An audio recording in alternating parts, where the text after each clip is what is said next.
অনেক ইন্সপায়ার হয়ে আমি আজকে নাগাডাম খেতে এসেছিলাম, আর যার কথায় আমি নাগাডাম খেতে এসেছি তার অবস্থা একটু দেখেন। No, no, no, no.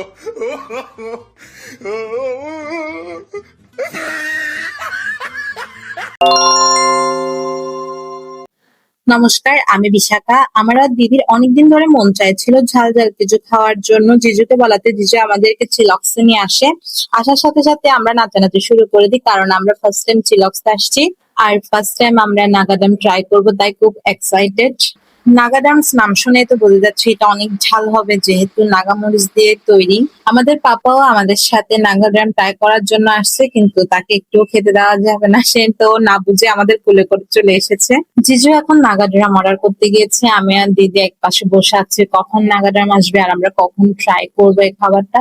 বসে থাকতে থাকতে বোরিং হয়ে আমি আর দিদি চলে গেলাম, যেটা প্লে জোন আছে বাচ্চাদের, ওই পাশ দিয়ে। প্লে জোনে গিয়ে দেখি আমি ছাড়ার মতো কিছুই নেই, যদিও বা আমি অনেক বড়, কিন্তু মনে প্রাণ দিয়ে আমি একটা বাচ্চা। কিন্তু আমাদের সাথে আসা এই বাচ্চাটা দেখেন কি পরিমাণ কান্না করছে, সবকিছুকে ভয় পাচ্ছিল সে। বাচ্চাদের সাথে তাল মিলিয়ে আমি তাদের ছোট্ট ঘরে ঢুকে পড়ি। আমার ওদের সাথে খেলতে অনেক ভালো লাগছিল, ওখানে আমার পাপাও ছিল। একজন বেচারা এখানে এসে বসে আছে, তাকে খাবার দেওয়া হচ্ছে না। কয়েক মিনিট অপেক্ষা করার পর আমাদের নাগাড্রাম চলে আসে। ভাগ্য ভালো ছিল আমরা শুধুমাত্র দুইটাই অর্ডার করেছিলাম, আমরা যদি বেশি অর্ডার করতাম এগুলো খেতে পারতাম না, এত পরিমাণ ঝাল।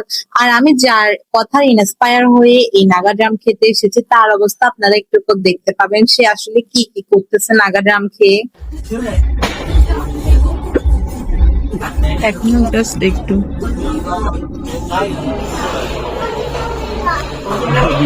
দিদি আর দাদা বাবুকে দেখে আমি তো ভয় পেয়ে গিয়েছিলাম, মনে করেছিলাম এর একটু অংশ আমি খেতে পারবো না, তাই আমি হাত দিয়ে ট্রাই করছিলাম, কিন্তু দেখলাম না আমার জন্য ঠিকই আছে, আমি খেতে পারতেছি। কিন্তু যাদের কথা আমি ইন্সপায়ার হয়ে আসছি তারা একটু খেতে পারলো না, আমি অনেকটা খেতে পেরেছি। আমার জন্য ঝালটা একদম পারফেক্ট ছিল।